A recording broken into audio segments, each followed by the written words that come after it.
Hola chicos, ¿cómo están? Bienvenidos a otra clase de teorías contemporáneas de la comunicación.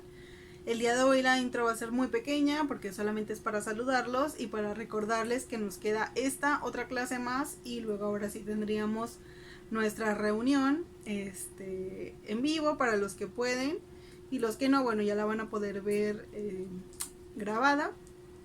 Pero bueno, vayan anotando sus dudas, sobre todo si son dudas, digamos que consideran que a través de un comentario o de responderles de manera escrita no va a quedar como satisfecha, ¿sí? Entonces, bueno, es importante que ustedes vayan haciendo esos apuntes. Si no van a estar conectados o no pueden conectarse a esa hora por cualquier razón, pueden enviarme sus preguntas. Yo de todas formas ya en este formulario, bueno, el que respondieron pasado, en este nuevo, bueno, más bien en estos dos nuevos, porque se los voy a juntar un poco porque van a darse cuenta que está bastante pequeño y muy corto los temas, muy cortos los temas, así que bueno, ahí pueden ir anotando también sus preguntas y así yo voy haciendo como una compilación de ellas y en la clase, digamos, me centro puntualmente como en estas dudas que se comparten, y ya bueno, si alguien quiere participar en la clase, preguntarme algo, lo puede hacer, ¿sí? Así que bueno, ya vamos ahora sí al video. En esta clase vamos a ver un poquito sobre la escuela de Palo Alto, que es bastante importante en las ciencias sociales, pero también en las ciencias de la comunicación. Y por otra parte, bueno, vamos a reflexionar un poquito, ¿no? También desde esta mirada, pues, sociológica acerca de qué incidencia tiene la comunicación en nuestra vida, ¿sí? Así que bueno, ya me quito de aquí para que ustedes puedan ver las diapositivas. Bien, entonces vamos a ver qué es la escuela, la famosa escuela de Palo Alto. Y bueno, antes de esto vamos a entender algo muy importante y significativo que, digamos, hace que esta escuela cobre mayor sentido en la comunicación. Y es que, como ustedes recordarán en la clase que vimos en tercer semestre, nosotros vimos este modelo que es el modelo de Shannon y Weber, pero aquí se los puse otra vez por si alguno anda un poco perdido en ese modelo, que se refiere a que, bueno, estos dos autores plantearon este modelo de comunicación que es para la comunicación informática. Ellos estaban trabajando con cuestiones referidas a cuestiones de informática, pero a las primeras, como lo que se plantea como las primeras computadoras, ¿no? Y sobre todo, bueno, tratar de desarrollar un modelo de comunicación entre estas tecnologías para que pudiera los mensajes ser recibidos de manera efectiva o ver el grado de efectividad, ¿sí? Recuerden que el grado de efectividad se refiere un poco a que, por ejemplo, nuestras computadoras, por supuesto que son eficientes, ¿cierto? Porque actualmente cuentan con mayor memoria, con mayor tarjeta de video, que eso mejora los gráficos, ¿no? Que tenemos en las computadoras, la cantidad de gráficos que podemos tener, o si necesitamos, por ejemplo, realizar un uso que tenga muchísimos gráficos, como las ediciones de videos, ¿no? El compendio o el constante uso de videos, como las ediciones de cuestiones fotográficas, y otras cuestiones audiovisuales, ¿no? De cine, publicidad, etcétera. O por ejemplo cuestiones referidas a campañas publicitarias, videojuegos, etcétera, ¿no? Que eso implica, digamos, un esfuerzo mayor del procesador y, bueno, muchas cuestiones técnicas que tampoco me voy a hacer aquí la canchera porque no me la sé, pero digamos, pues requiere muchas otras tecnologías para ayudar a esta computadora a que desarrolle efectivamente su trabajo, ¿cierto? El tema, lo que Shannon y Weber descubrieron es que todo proceso de comunicación tiene algo muy importante, que es la fuente de ruido.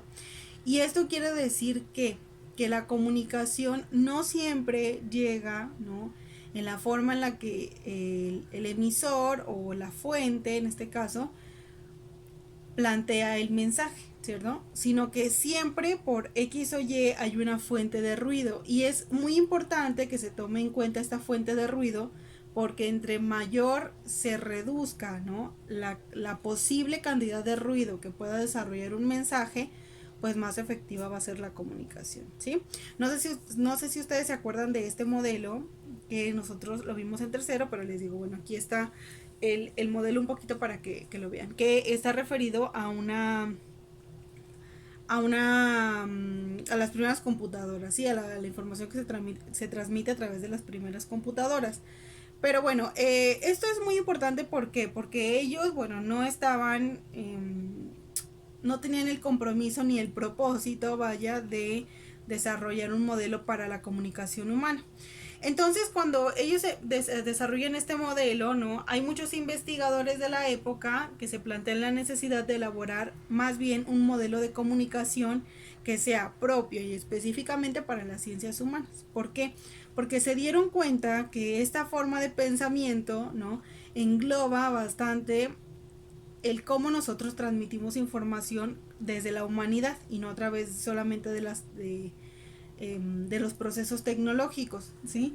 Y entonces, bueno, este modelo se adaptaba bastante bien a enseñar o tratar de capturar o enfocar aquellos componentes que son sumamente relevantes para que exista una comunicación efectiva, que es prácticamente con lo que todo el comunicólogo aspira, ¿no? Que todos los mensajes, la construcción, producción, etcétera, de discursos en cualquier plataforma, pues sea efectivo.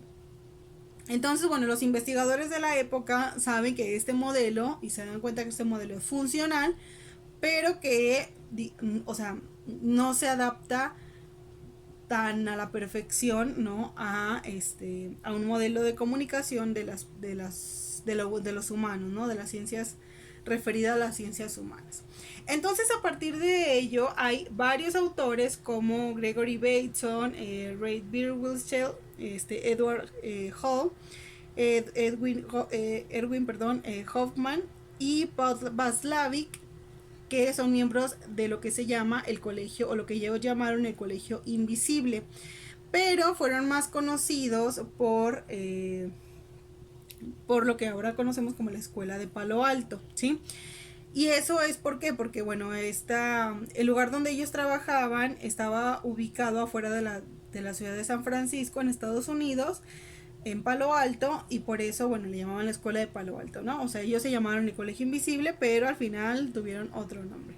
Bien, de acá el que a nosotros nos interesa más es Paul Václavic, sí, que tiene mucha incidencia en los estudios de ciencias sociales, y sobre todo es muy importante que lo consideremos en comunicación, porque aparte que es brillante, es muy complicado, tiene algo de suma relevancia, y es que prácticamente sus estudios los dedica a indagar un poquito más cómo es la construcción, o sea, cómo se desarrolla esta complejidad entre las relaciones humanas, que a fin de cuentas son las que crean sociedad, ¿no?, y las que producen y generan sociedad, como ya vimos la clase pasada con Luhmann, pero también, digamos, es el proceso más relevante, porque nosotros a partir de ahí construimos la historia, ¿sí? Y bueno, a través de sus estudios, él va a tratar de identificar esta parte biológica, pero sobre todo la parte o la dimensión social, que está más oculta, al parecer, que esta cuestión nata que tenemos ya de comunicar, ¿sí? Y bueno, Václavic va a decir que comunicar implica construir un sentido en la interacción. ¿Y esto se refiere a qué? Bueno, se refiere a que no nada más es hablar por hablar, decir por decir, sino que este proceso, que es el de comunicar, o el de la comunicación, lo que implica es que quien lo crea y para quien se crea, se hace a través de un sentido, ¿cierto? Un sentido o sea, que genera toda una experiencia y no nada más transmisión de mensaje, ¿sí? Entonces, la interacción es un proceso social más complejo, ¿sí?, a través del cual, ¿no?, se construye un sentido, pero que esta interacción no es lo mismo que comunicar, porque comunicar es transmitir, ¿cierto? O sea, en el sentido de contenido, ¿no? Transmitir un contenido. Y la interacción implica más bien construcción de sentidos, o sea, es algo más complejo. Por ejemplo, para que quede un poquito más clara esta parte, ¿sí?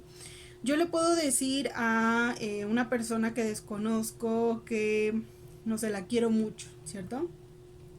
Pero justamente ese te quiero mucho, yo se lo puedo decir a muchas personas que en, en el grado de convivencia, de, digamos, intimidad, en la medida en que convivamos más tiempo, ¿no? Que esas personas me conozcan más, como en un espacio más personal, ¿no? Y no tanto, por ejemplo, social, laboral, etcétera. Pues entonces para esas personas el te quiero mucho tiene una carga significativa más fuerte.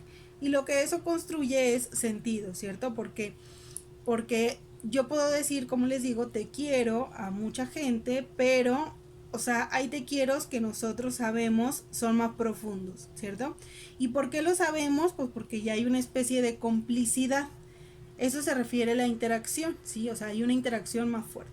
Por ejemplo, ustedes, ¿sí? En este caso, en este proceso comunicativo, lo que les va a pasar es que, bueno, nosotros ya nos conocemos un poquito más, ¿no? Ya hemos compartido bastantes clases juntos. Y eso es lo que nos ayuda, digamos, a tener complicidad. Por ejemplo, yo les puedo hacer un chiste, o sea, refiriéndome a alguno de ustedes. Por ejemplo, con lo que cargaba, molestaba mucho a Daniel, que lo del Sonora, ¿no? Entonces, bueno, ya saben, por ejemplo, ese es un chiste que ya tenemos, o que al menos yo en mi modo cargado, ¿no? De qué tipo que Pedro, este chiste también local que ustedes ya se lo saben, pues ya sabemos, ya saben a cuál Daniel me estoy refiriendo, ¿cierto? O bueno, así, ¿no? Puedo poner 1000 ejemplos con distintas personas, pero hay un sentido, ¿sí? O sea, nuestra interacción ya no es una interacción vana y sencilla como cualquier otra, sino que hay un sentido en ella. Y también la forma en la que yo trato de comunicarles algo tiene que ver con esta cuestión, ¿sí? Entonces, por ejemplo, ya sé, valga la redundancia, qué ejemplos ponerles, ¿sí?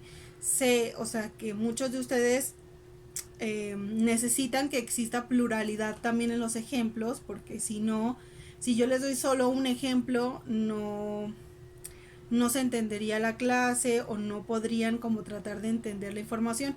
Por ejemplo, en uno de los formularios ustedes me añadieron eso, ¿no? O sea, que yo les preguntaba qué les gustaba de la clase o qué no les gustaba, y bueno, varias personas me comentaron que agradecían justamente que hubiera muchos ejemplos porque creían al principio que lo habían entendido y después se daban cuenta que no o que sí, porque a través de los ejemplos iban diciendo sí, efectivamente es lo que yo había entendido, ¿no? Y otras personas, bueno, me dijeron que ellos preferían que fuera más rápido, etcétera. Así que, como verán, yo estoy poniendo para un grupo más amplio y así. Voy a tratar obviamente de ser más precisa con los ejemplos, pero de todas formas, bueno, también sepan que digamos, acá hay un sentido más profundo, que es que ya nos conocemos un poquito más, ¿sí? Y a través de la retroalimentación pues también yo voy entendiendo muchas cuestiones, ¿sí?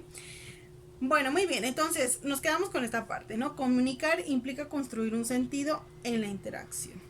Bueno, eso es súper importante porque aparte Václavic lo que va a hacer es que va a centrarse en el lenguaje, así como sus colegas de este Colegio Invisible o de la Escuela de Palo Alto, que para ellos, ¿no? Si estamos hablando de comunicar, forzosamente tenemos que hablar de un lenguaje. O sea, un lenguaje no se refiere, acuérdense, a una lengua, sino a distintas formas expresivas mediante las cuales nosotros desarrollamos una comunicación o establecemos una comunicación, ¿cierto? Puede ser a través de los dedos, ¿cierto?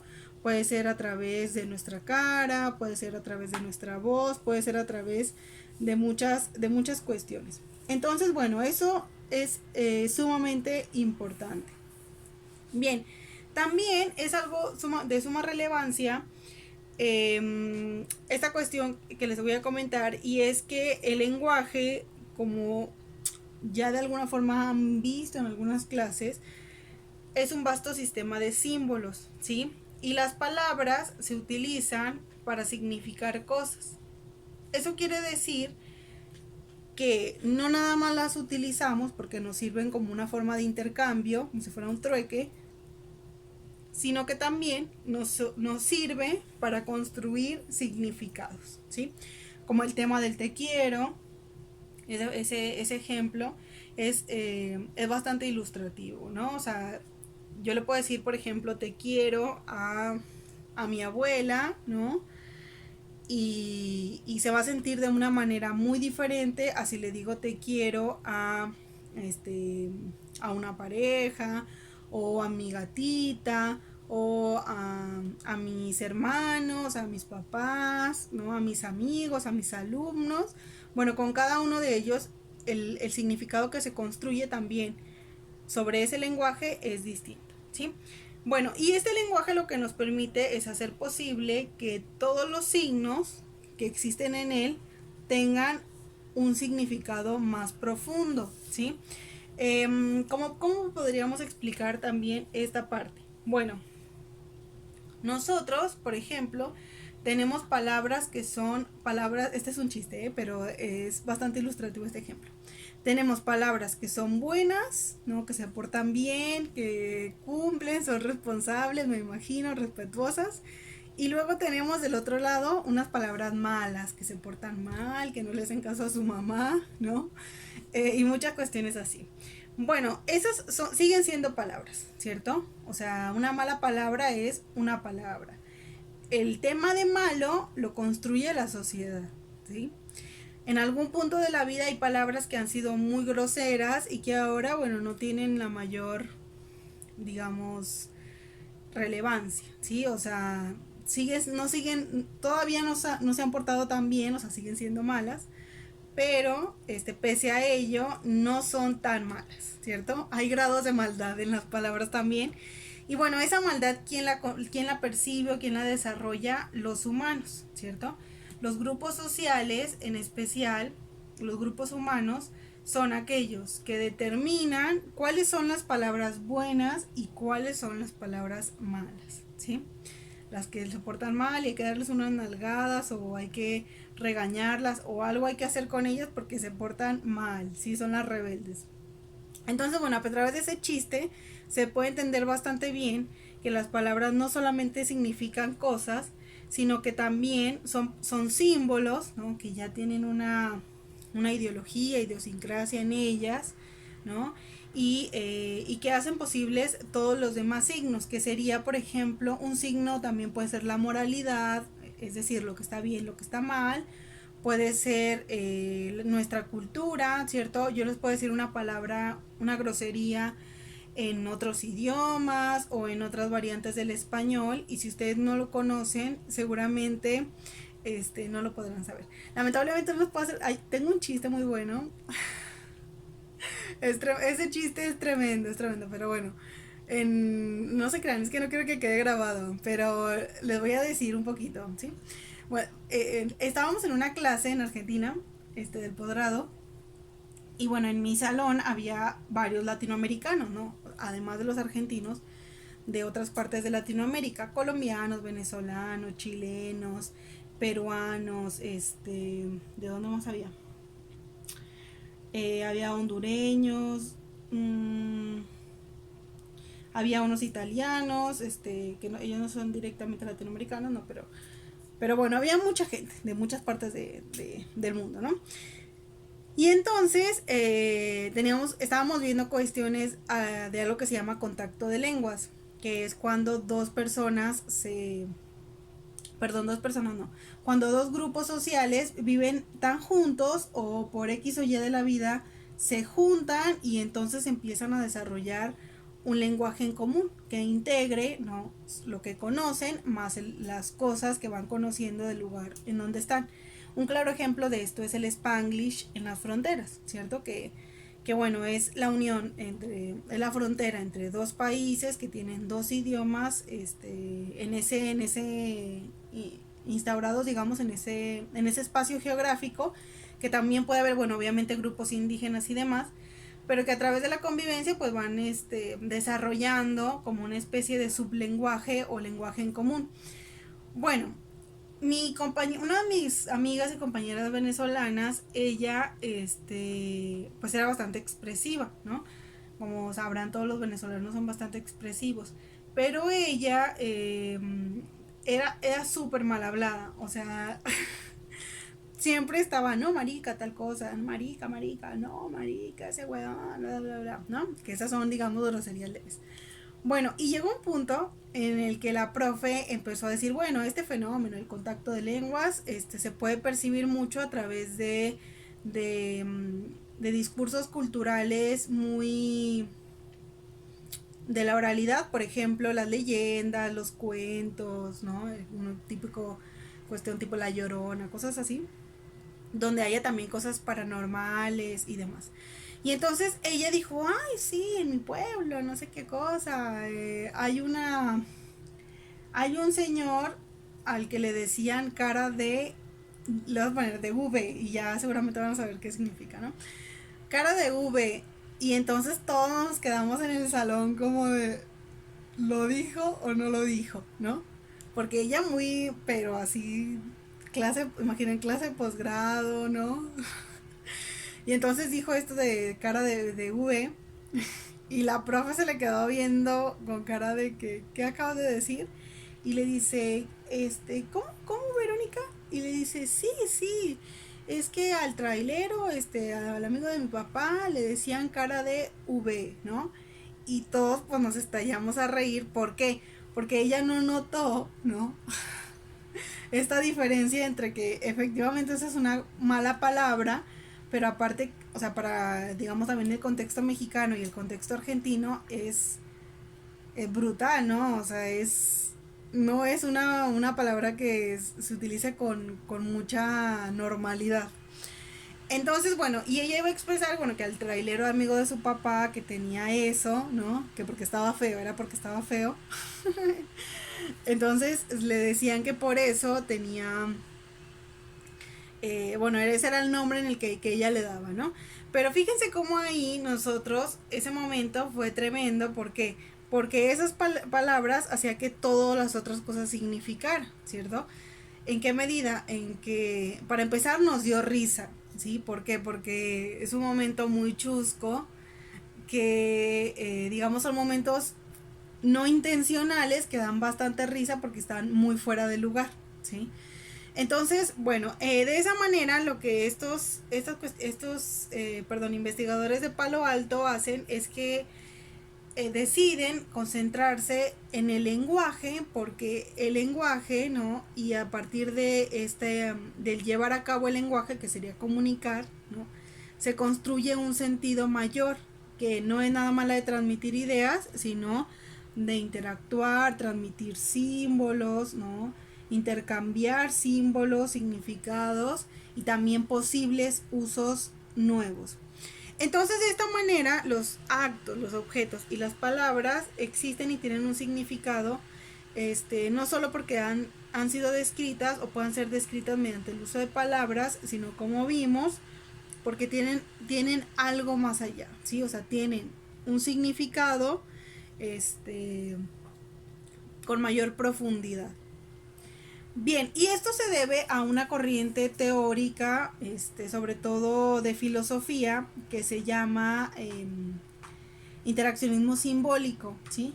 Bueno, este interaccionismo simbólico es de George Herbert Mead, o sea, es el padre del interaccionismo simbólico, pero ellos van a empezar a desarrollar, sobre todo uno de los autores, Herbert Blumer, tres premisas básicas de este enfoque del interaccionismo simbólico eh, que les ayuda a estos investigadores de Palo Alto a pensar de manera diferente la interacción, que sería en este caso el proceso más abstracto, más complejo de la comunicación humana, ¿sí?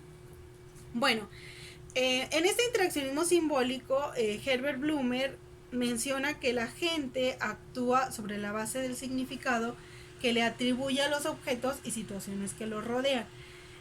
Y esto que va a quedar bastante claro, aparte con el concepto del te quiero, ¿no? ¿Por qué? Porque hay una base de significado más allá, pero también con el significado de la mala palabra de la V, ¿cierto? Porque en este caso el señor cara de V, ¿no? En un contexto que no es venezolano, pues suena tremendo. O sea, en realidad ni siquiera nos podríamos imaginar por qué tiene, por qué ese calificativo, ¿no? Pero para ella, que lo utilizaba con mucha normalidad, quería decir que tenía una cara fea, ¿sí? Que eso también ya conlleva otras cuestiones, ¿no? Entonces, no nada más utilizamos el lenguaje para dotar de significado a los objetos y si, dotar de significado, perdón, a los objetos, sino también a las situaciones que la rodean, ¿sí? En este caso los objetos pueden ser las palabras, ¿sí? Las palabras, los colores, los olores, ¿cierto? Son formas que nosotros podemos ver o percibir, ¿sí? Que están fuera de nosotros, ¿cierto? Acuérdense que nosotros somos sujetos y objetos, que sería todo lo que nos rodea o que está fuera de nosotros. Bueno, y de esa manera, bueno, los significados también tienen que ver con estos objetos, ¿cierto? Si hubiéramos estado en Venezuela, a lo mejor alguien, sobre todo de la zona donde ella es, pues hubieran pasado por alto ese abrupto, que para nosotros fue toda una situación cómica, ¿no? No intencional, pero ¿por qué? Porque tenemos una forma distinta de percibir esa, sobre todo la forma en la que se dijo, la palabra y demás, ¿no? Bien, la segunda premisa básica de este enfoque es que la significación surge de la interacción social que un individuo tiene con los demás actores, ¿cierto? Bueno, aquí, ¿cómo podemos explicar esto? Tiene que ver mucho con la cuestión de la cultura, ¿sí? O sea, nosotros hemos aprendido significados de las palabras, ¿por qué? Porque alguien nos las enseñó, ¿sí? O sea, no es que nosotros ya veníamos con un diccionario de palabras y listo, las utilizamos, no. Inclusive vamos a ir creciendo y constantemente vamos a estar aprendiendo palabras nuevas, ¿sí? Alguien va a decir algo y vamos a decir, ¿y eso qué significa? ¿No? Aunque ya tengamos maestría, doctorado, postdoctorado, siempre vamos a aprender una palabra nueva. ¿Por qué? Porque la interacción, los individuos, digamos, aprenden más del mundo social que lo que ellos pueden vivir en experiencia propia. Por eso, por ejemplo, nuestro contexto, ¿no? Durante mucho tiempo se fantaseó acerca de si las computadoras iban a sustituir a los maestros y demás. Y bueno, ahora a través de esta pandemia nos damos cuenta de que el maestro es de suma relevancia, porque si yo les pasara los textos para que ustedes lo leyeran y listo, ¿no? Hicieran diapositivas o hicieran alguna cuestión así, o sea, eso no basta, ¿sí? Eso no basta para aprender. ¿Por qué? Porque a través de nuestras, o sea, en el caso de los maestros, a través de la experiencia de vida, lo que nosotros hacemos es transmitir más información que no viene en ese texto y que aparte ya conocemos a un público al que le podemos decir determinados tipos de ejemplos, ¿sí? Un caso así muy concreto es, por ejemplo, los chistes que yo les hice casi al iniciar la clase, ¿no? O sea, sobre esto de ya sabía a quién decirle qué cosa, ¿no? Eh, o cómo, digamos, en este tiempo que les he dado clase, un poquito conozco su personalidad. Entonces sé o identifico la forma en la que podría comunicarme con ustedes, ¿sí? De manera, por ejemplo, más personal. Si alguien me escribe y él me dice, no sé, no pude entregar el trabajo porque bla, bla, bla, bla, bla, bla, y digamos ha tenido determinada credibilidad, yo digo, sí, o sea, sé que esto es sincero, no sé también, no sé si alguien tiene algún problema o algo, pues lo puedo inferir, ¿no? Entonces, de esa manera, nosotros podemos también ayudar a construir una interacción mejor, ¿sí? Algunos de ustedes me comentaban esto del formato de las clases, o sea, que se les hacía muy padre. ¿Por qué? Porque es como si estuvieran llevando la clase en vivo. Y bueno, justamente eso es lo que me gusta del formato de YouTube, pero también esto de que ustedes vean la pantalla. Algunos me comentaron que a veces no se veían tan bien las diapositivas. Hay que modificar, se lo subo en HD y tienen que modificar ¿cómo se llama? En la configuración del video en YouTube, ¿no? Donde viene como un engranito, ahí le pican y cambian el formato, ¿sí? A lo mejor puede ser que su internet tenga una muy baja señal, o pueden ser muchas cuestiones, pero sí tienen buena calidad, ¿sí? Y me aseguro que lo tengan.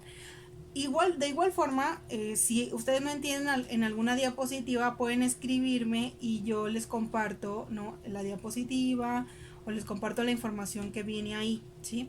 Pero trato de que sí esté grabado con muy buena calidad, aunque bueno, como verán, me gusta que esté así para que ustedes no nada más estén escuchando mi voz, sino también puedan ver a lo mejor mis manos, o que yo les vaya señalando la información, etcétera, ¿sí? Así que bueno, digamos, no es lo mismo que no es 100% una clase tal cual la llevaríamos en vivo, pero trato de que tenga esta espontaneidad, ¿sí? También les voy contando chistecitos y cosas así que se me van ocurriendo, que podrían hacerlos tratar de mantener la atención o interesarse, ¿no?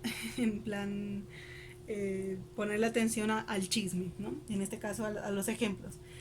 Bien, y la última de esta parte sería de estas tres premisas básicas del interaccionismo simbólico, del, digamos, propuesto o retomado para la escuela de Palo Alto, es que estas significaciones que se construyen con los objetos se utilizan como un proceso de interpretación efectuado por la persona en su relación con las cosas que encuentra, pero la diferencia entre todo esto que habíamos dicho es que esta interpretación se modifica a través de dicho proceso, ¿sí? Y acá otra vez regresamos a la parte del ruido, ¿sí? Porque quiere decir que no, o sea, que la comunicación no es 100% efectiva, y que a partir de nuestro nivel de atención, nuestro momento emocional, cognitivo, etcétera, pues no todos recibimos la información de la misma forma. Entonces, yo les puedo estar compartiendo estos datos y decir, bueno, ya me entendieron a la perfección, pero luego si no evalúo para saber si ustedes lo entendieron o no, no me doy cuenta qué cosas se modificaron o no a través del proceso, ¿cierto? O sea, con qué cosas se están quedando, con qué cosas no se están quedando, y tratar a partir de ahí, de esa retroalimentación, de intentar que ese proceso se modifique en una menor medida, ¿sí?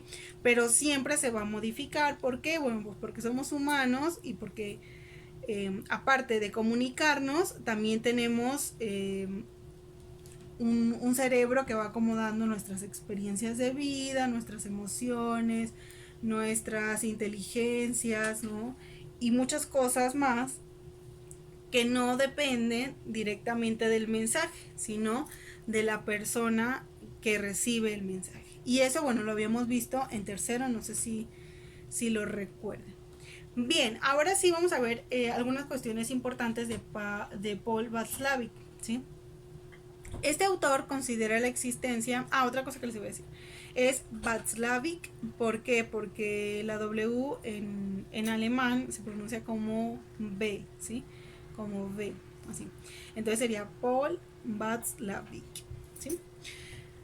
Bueno, en fin, ¿no? Y me parece que este nombre, este apellido creo que es polaco o de alguna de esta zona de Europa. La verdad tampoco me conozco todo el mapa europeo, pero tengo entendido que tiene bastantes cuestiones referidas a lo polaco.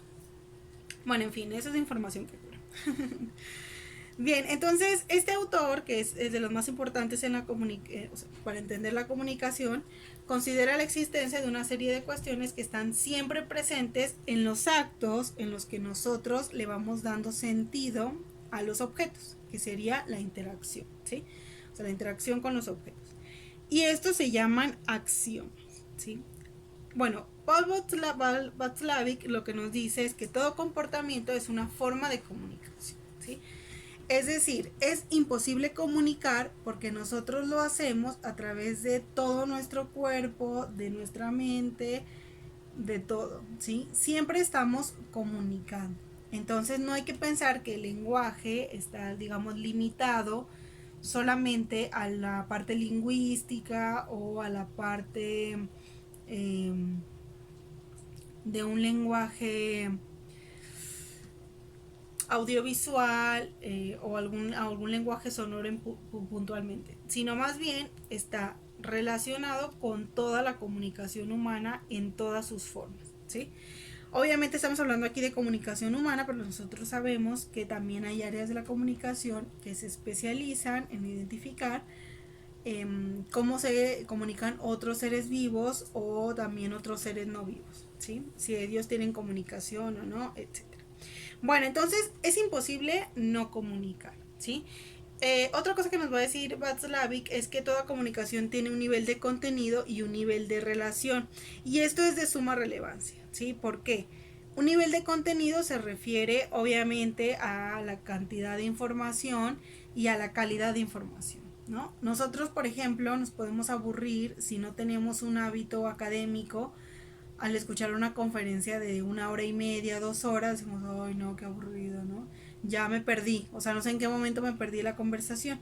Bueno, eso se refiere a qué? A que el nivel de contenido es muy demandante y entonces nuestra atención no está tan trabajada para que nosotros podamos seguirle el pie, ¿no? A algo tan denso, ¿sí? Bueno, y por otra parte un nivel de relación que se refiere cómo nosotros estamos recibiendo esas cosas, o sea, y acá entra la parte más psicológica de nosotros, o sea, nosotros a veces tenemos mucha disposición y estamos muy abiertos a recibir información, a escuchar a la gente por mucho tiempo y a veces no, ¿sí? Si no me interesa algo, no lo voy a ver también. Y si no hago el esfuerzo, menos.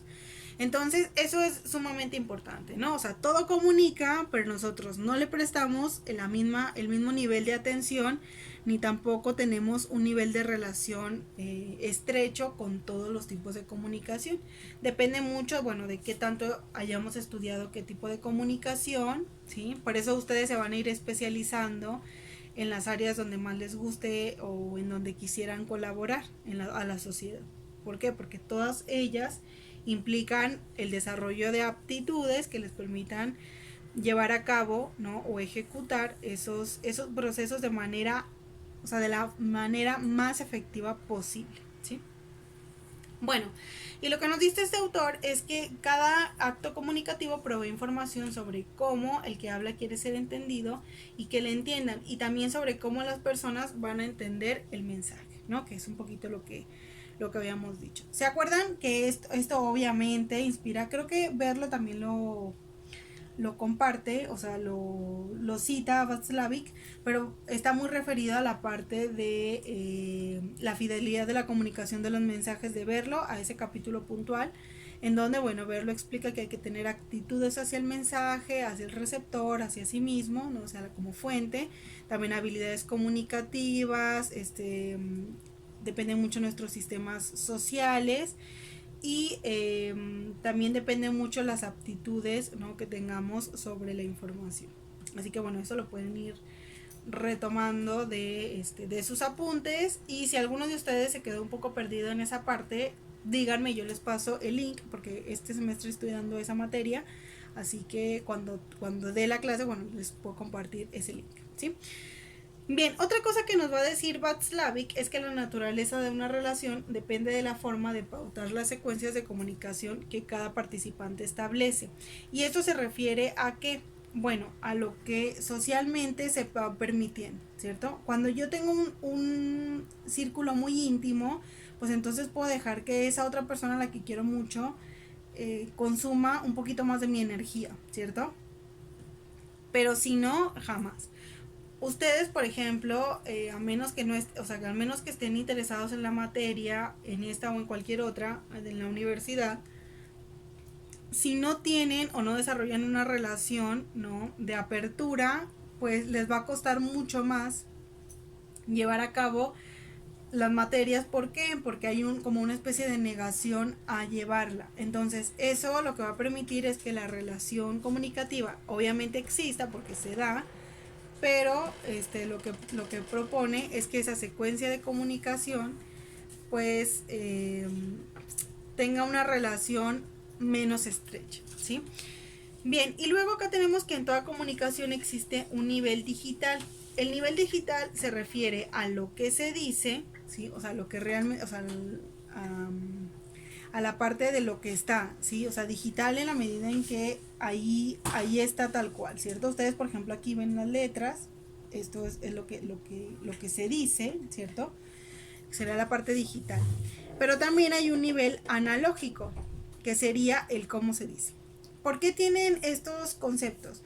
Bueno, digital no se refiere a la modernidad, o sea, en este sentido a lo moderno, ¿no? Y vamos a utilizar el concepto que vimos en la clase pasada, sino más bien se refiere a que como a nuestra instrumentación binaria de codificar, ¿cierto? O sea, estamos codificando algo que alguien está viendo en el mismo momento. O sea, se codifica y se decodifica al instante. Y un nivel analógico se refiere más bien a la parte del cómo se lo dice. Y esto quiere decir que hay todo un proceso detrás, ¿sí? Que es asincrónico, o sea, que no depende del momento, sino depende de todos los aparatos o todos los individuos o los procesos que se desarrollan al mismo tiempo. Un ejemplo puntual, ¿cierto? Nosotros tenemos esta diapositiva y aquí hay una codificación, hay 3 cuadritos, un color, simbolitos aquí, unos iconitos y letras, ¿cierto? Hay una codificación y ustedes la reciben tal cual, o sea, es lo que está, sería la parte connotada, denotada, o sea, lo que aparece aquí. Y luego tendríamos un nivel analógico que sería la parte connotada, o sea, cómo está, o sea, el sujeto, que soy yo, en este caso la fuente, decidí que esta información era relevante, ¿sí? Para ustedes, pero aparte ustedes, ¿no? Entran en una especie de ruptura. ¿Por qué? Porque están recibiendo la información de acuerdo a sus esquemas, ¿sí? A sus niveles de atención, etc. Que ya sería la parte interpretativa o la parte connotativa, ¿sí? Denotativa, lo formal, lo que está ahí, y la connotación, lo que cada uno de nosotros interpreta. Y luego tenemos el número 5 que dice todos los intercambios comunicacionales son simétricos o complementarios según los roles. ¿Y esto a qué se refiere? Simétricos, sí, se refiere a que son iguales, o sea, las cuestiones comunicacionales serían iguales en la medida en lo que se dice, lo digital, pero por otra parte también pueden ser complementarios. ¿Se acuerdan mucho de cuando vimos la comunicación verbal y la no verbal? Que decía, bueno, la comunicación no verbal contribuye, sustituye, modifica y bueno, otras cuestiones más. Esto de Alonso y Saladrigas, a complementar la parte escrita, o sea, lo que está aquí, ¿cierto? Si ustedes este video solamente vieran la diapositiva, no podrían acceder a la otra información que está también complementando el mensaje, ¿cierto? La parte digital, miren, este es un ejemplo puntual muy bueno. Esto es digital, literal, ¿no? Y lo que yo estoy haciendo es análogo, ¿sí? ¿Por qué? Porque estoy complementando, lo estoy transformando, o sea, estoy transformando en otros procesos comunicativos lo que digo. Y es según los roles en la medida en que estas diapositivas tienen un rol puntual, que es transmitir la información para que ustedes estén, digamos, tomando apuntes, pero también, ¿no?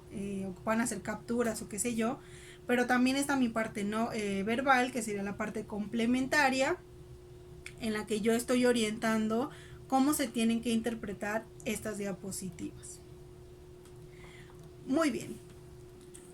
Muy bien, chicos. Bueno, pues esta ha sido la clase. Si ustedes tienen dudas, recuerden que pueden escribirme por YouTube, dejarlo en el formulario o compartírmelo por correo electrónico de manera individual o a través de nuestro chat en Teams. Espero me haya explicado, que se hayan divertido en esta clase, pero que también hayan aprendido mucha información. Ya sé que es mucha y cada vez va a ser más porque estamos ya entrando a una